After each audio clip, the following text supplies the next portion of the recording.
Watching guys like Kylan Hill and Tommy Stevens on tape, what do you see from them, and what's the key to stopping them this weekend? You know, Kalen Hill is a terrific back, arguably the best one we've seen.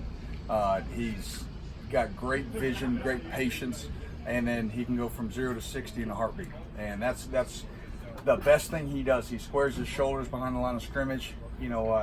Reminds me a lot of Lavian in that regard. He sits behind that big offensive line, lets him lean on people. Right when he finds the crease, then he explodes through it.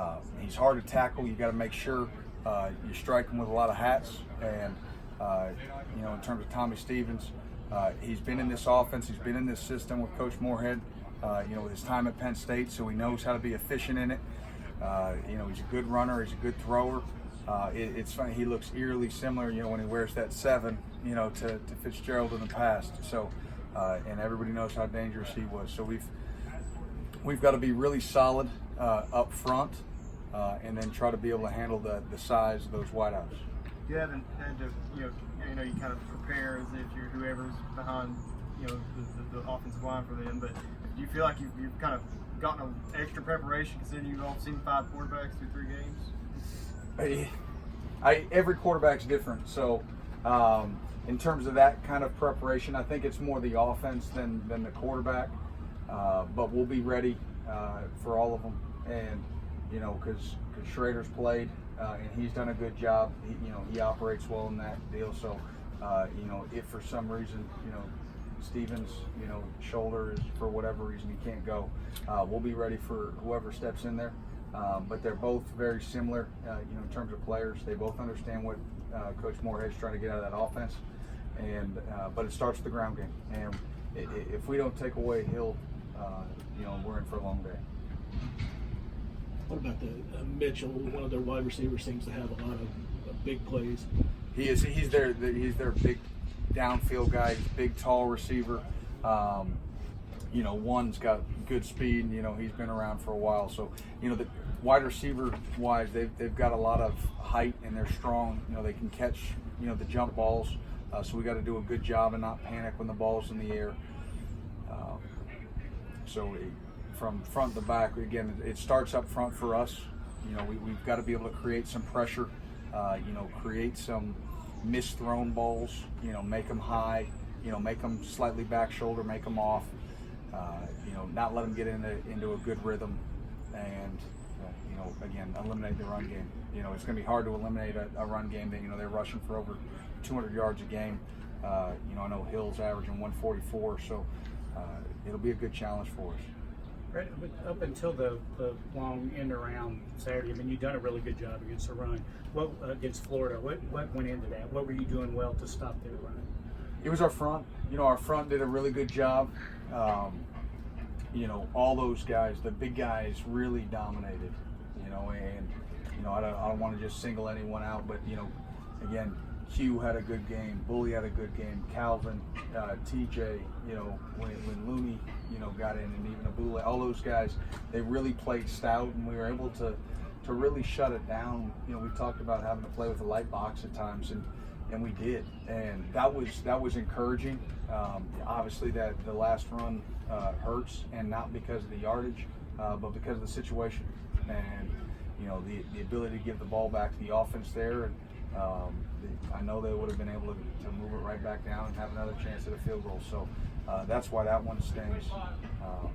But again, that's behind us, and we got to find a way to stop this really powerful, rugged, physical running game. And so it's really kind of it's going to be a big physical fight up front between our O-line and their D-line, leaning on each other, our linebackers trying to tackle, and then when they throw those jump balls, our DB's got to compete, up with those big receivers. How have they bounced back this week emotionally after such a tough loss? You know what? They've done a good job. It's been a good week of practice. I thought at the end of last week there was a really good focus to practice, and I think they've carried it over. They realized, that's what you need to succeed. The older guys have really challenged the young guys. We're starting to get some leaders there. We've always had Cash and those guys up front, and they're really, it's sort of trickling through, to the back end. Now we still need the back end to keep coming along, but everybody's got to be consistent. And so, everybody points there, but it's across the board. It's outside linebackers got to be consistent, and we've got to make the plays that present themselves. The speed option, we had an unblocked player to handle the quarterback, and he stumbled, so then we had to take the pitch player, put him on the quarterback, and he was able to make that late pitch for the touchdown. I mean, it's those plays that keep you up at night, but you got to put them behind you, and we have, and now we got to make them when they present themselves this weekend on Saturday. Brandon making that first string up there, that is just what his evaluation of him, kind of what led to that. He's made some plays. We still need to work on his consistency, but that's with all our guys. And we need to see Jamari keep coming along. And he's got all the ability, and he's got to get sort of out of the jitters, a little bit, and he's got to be able to think and communicate, and it can't be 5 plays on, 1 play off. It can't be 4 plays and 2 plays. It's got to be every single down. We understand what our job is, what our communication is, and it's those communication breakdowns that make you frustrated.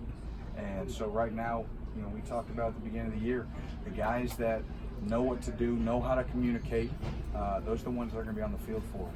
Brandon's play on the screenplay that he made could have been a pretty huge play in the grand scheme of things. Has he even surprised you a little bit with his ability of tackling and the physicality?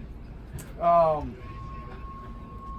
don't know if surprise is the right word, but I mean, that was a really nice play, but he needs to do that all the time. There's some plays that he needs to play, a little less soft, maybe in coverage at times and challenge a little bit more. So we'll just keep pushing him in that direction.